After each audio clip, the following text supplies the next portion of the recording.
Imagine shaking hands with someone who's simultaneously shooting you and the 20 people standing nearby hear absolutely nothing.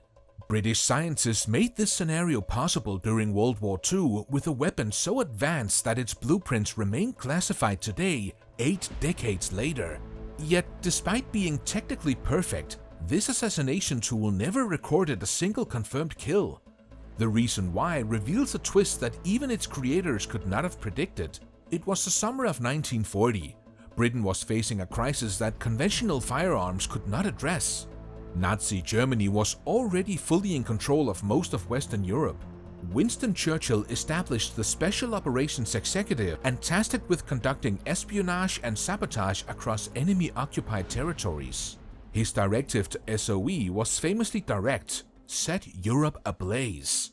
That meant targeting high-ranking officials, Gestapo informants, and collaborators who betrayed resistance networks to German authorities.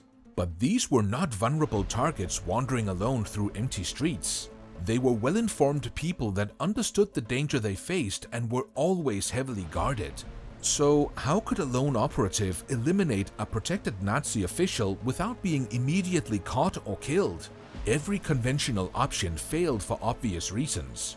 A knife required grappling distance and left blood spatter across your hands and clothes. Even if you succeeded, explaining bloodstains next to the German patrol would be impossible. Poison worked unreliably and slowly. Some targets went as far as testing their food, while others had erratic schedules that made dosing opportunities rare. And conventional firearms created a report that echoed through buildings and streets, summoning guards within seconds. You might accomplish the kill, but you were guaranteed of never reaching the extraction point alive. British intelligence simply needed a weapon that could function in social settings when targets lowered their guard because the situation appeared innocent. Enter the Frith. This was a mansion near Welwyn Garden City, which the Special Operations Executive formally designated as Station 9, Britain's covert weapons research facility. Station 9 is credited for the development of the Welrod silent pistol. Despite proving to be a priceless asset in warfare, the Welrod had one insurmountable limitation. First, it measured 12 inches long. Yes, you could conceal it under a heavy winter coat, but German security forces conducted systematic pat-downs at checkpoints. Discovering a foot-long metal cylinder meant immediate arrest and execution. There would be no trial, no questions asked, just a bullet in the back of the head and an unmarked grave. Worse still, it required conventional deployment, drawing, aiming, firing. Those actions consumed precious seconds. If your target had even halfway competent bodyguards watching his periphery, they would react before you completed the sequence. In 1943, the station began developing something that would eliminate every limitation the Welrod possessed. Soon, the development team learned the hard reality. Developing a new weapon would require abandoning every assumption about what a firearm should look like.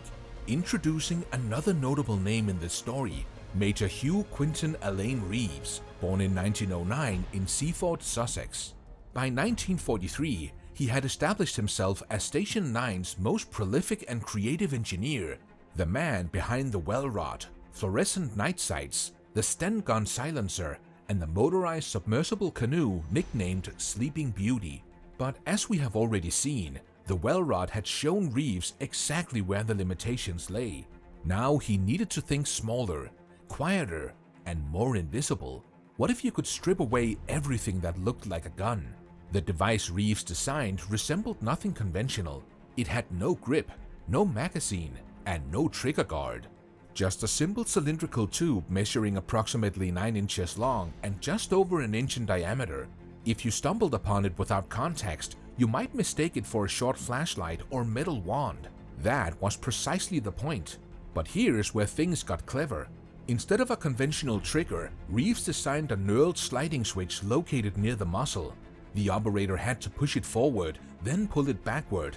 This was a deliberate two-stage motion impossible to trigger accidentally while the weapon rested concealed inside a sleeve. This dual-motion system functioned simultaneously as both trigger and safety mechanism.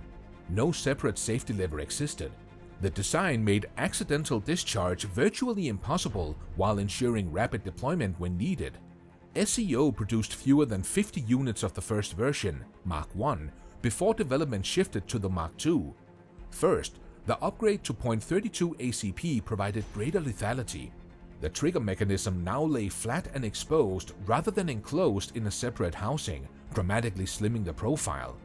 The knurled trigger button required tilting back before pushing forward, admittedly more difficult for an already stressed operative executing a kill, but far safer during concealment. The cocking lever was also repositioned to reduce snagging on sleeve fabric during deployment. These refinements transformed a dangerous prototype into a practical assassination system. So what about the concealment method? That represented the most innovative feature. The weapon included a small lanyard hole at the suppressor end. An elastic rubber cord threaded through this hole attached to a point at the operator's shoulder, running under clothing. In the ready position, the sleeve gun rested concealed above the elbow inside a long-sleeved jacket or coat. When needed, the operative simply allowed the weapon to slide down their sleeve into their waiting hand. The tubular design with absolutely no protruding elements meant smooth deployment without fabric catching or bunching. The weapon was designed to be pressed directly against the target's body. An operative could approach their target during an apparently friendly interaction such as a handshake, an embrace, and a pat on the shoulder. The weapon deployed into the hand. One motion pressed the muzzle against the target's torso. The two-stage trigger fired. The suppressed report measured around 73 decibels, certainly quieter than anyone would notice in the ambient noise of a social gathering. After firing, the operator released the weapon. The elastic cord automatically retracted it back up the sleeve, carrying the spent casing which was still lodged inside the weapon's breech away from the scene. Guards arriving seconds later would find the victim, a confused crowd, and no obvious shooter.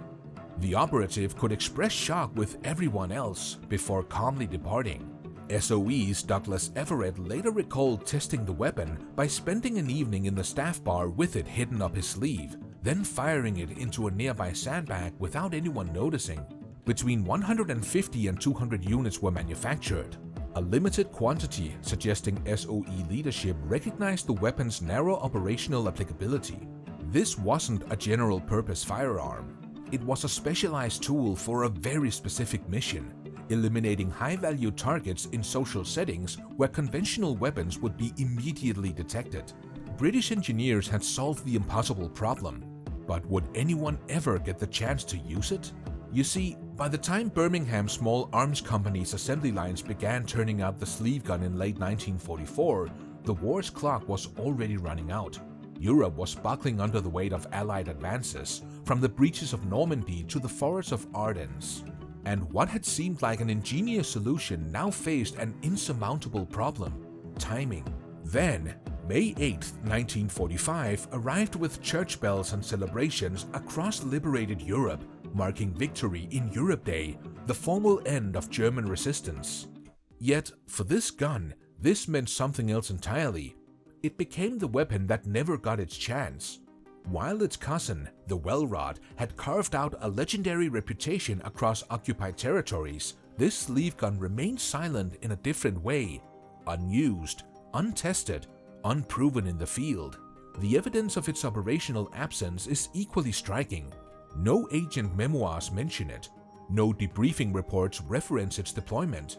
No captured examples turned up in Germany archives.